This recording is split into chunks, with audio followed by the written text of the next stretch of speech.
Hi, Lil Pasa, hindi nagpapasa. Habang may buhay, may pag-asa.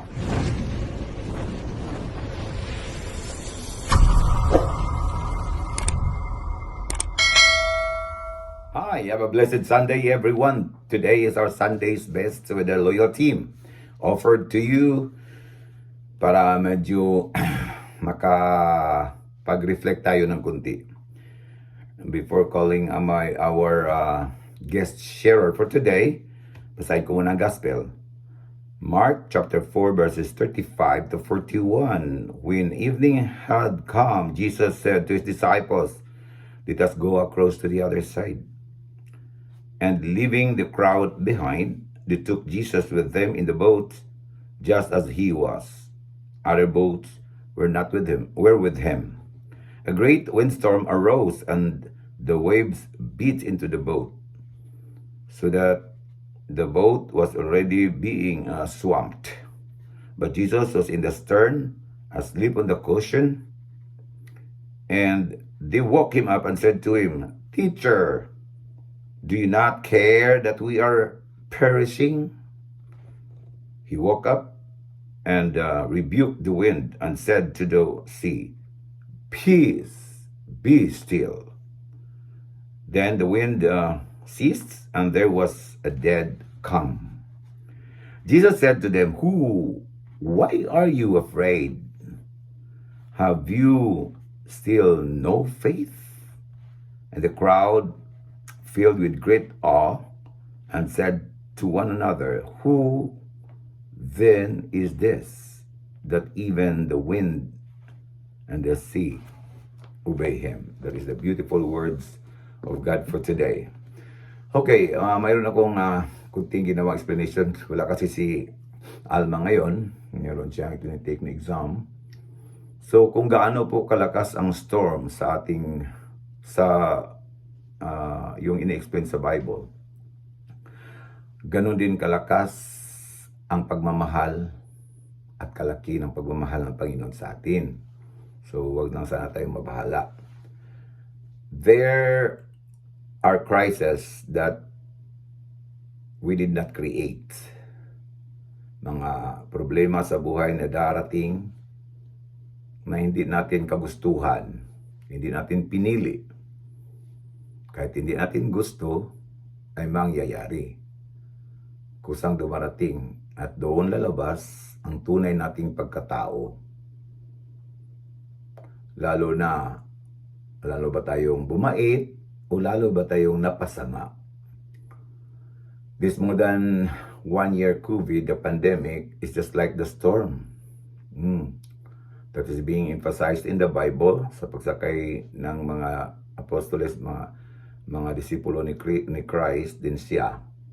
So, kaya sila sa boat, nagka-storm, bumagyo.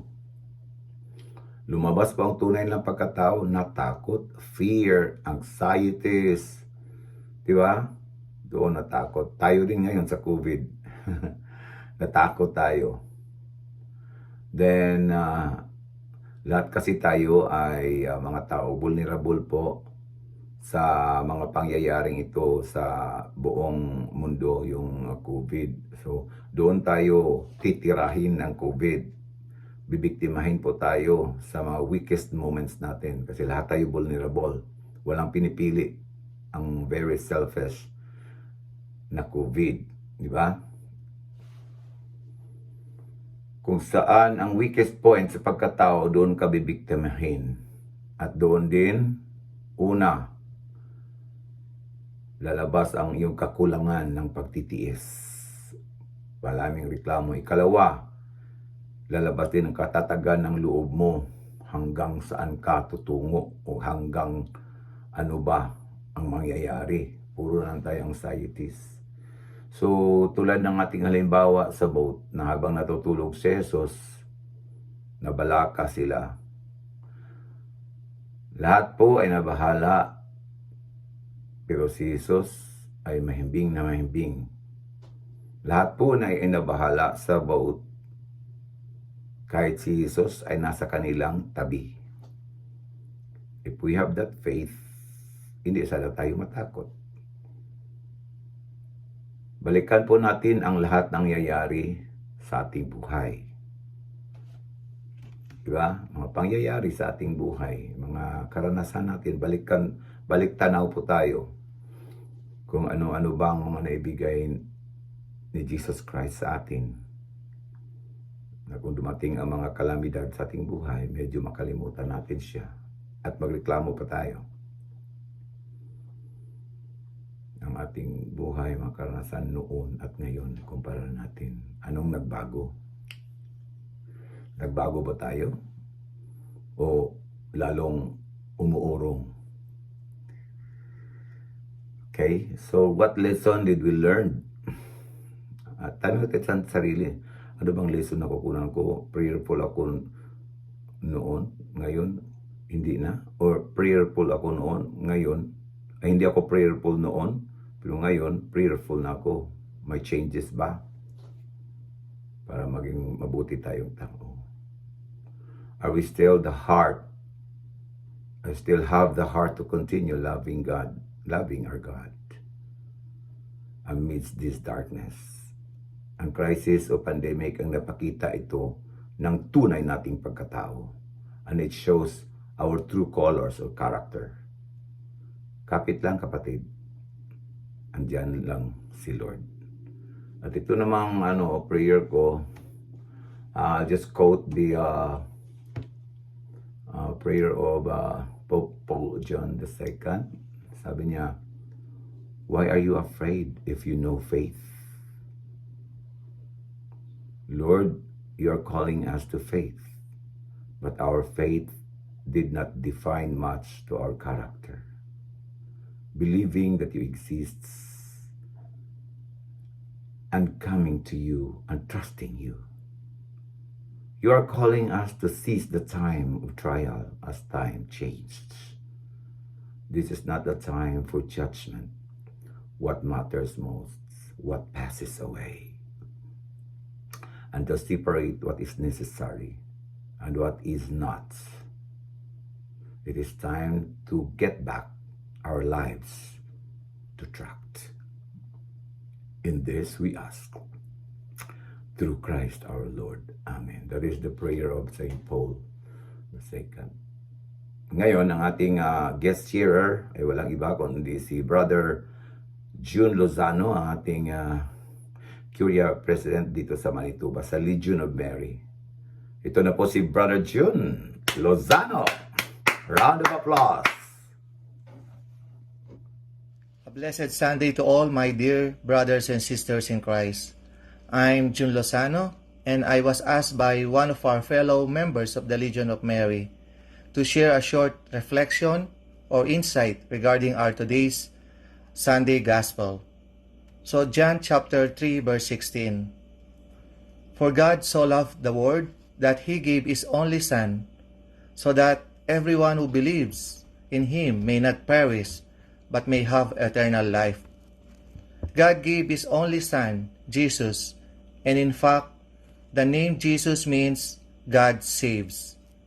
Through the mystery of incarnation, the Son of God became man to fulfill a mission to save us from sin. Jesus is both divine and human, true God and true man. So, as human, Jesus knows our needs throughout our lives, even without asking Him. He is always with us through all times, just what happened in the Gospel of Mark chapter 4, verses 35 to 41. Jesus stills the storm.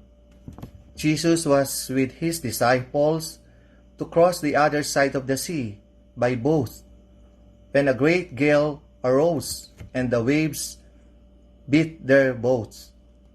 So their boat was already being swamped. So they woke up Him from sleep and said to Him, Teacher, do you not care that we are perishing? Jesus woke up and rebuked the wind and said to the sea, Peace, be still. Then the wind ceased, and there was a dead calm. He said to his disciples, "Why are you afraid? Have you still no faith?" With the current pandemic, like storms in the Gospel of Mark, never means Jesus is missing. It is in this time of uncertainties that Jesus affirms is always here for us. Just in the few lines of the popular and beautiful poem, Footprints in the Sand. Quote, "It was noticed that during the saddest and most troublesome times of our lives, there was only one set of footprints. It is because then that Jesus carried us." Let us continue to believe and deepen our faith to Jesus. Let us all imitate our Blessed Mother's virtues, most especially her faith. Jesus Christ reinforces and deepens the admiration for his mother.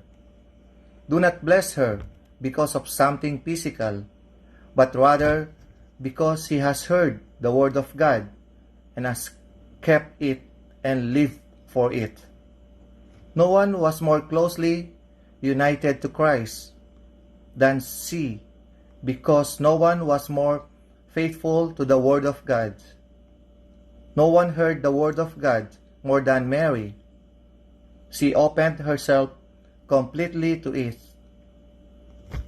No one put it into practice more than her. Through Mary, the word of God became flesh. Mary is the perfect example of a listening person. "I am the handmaid of the Lord. Let what you have said be done to me." This is Mary's way of listening.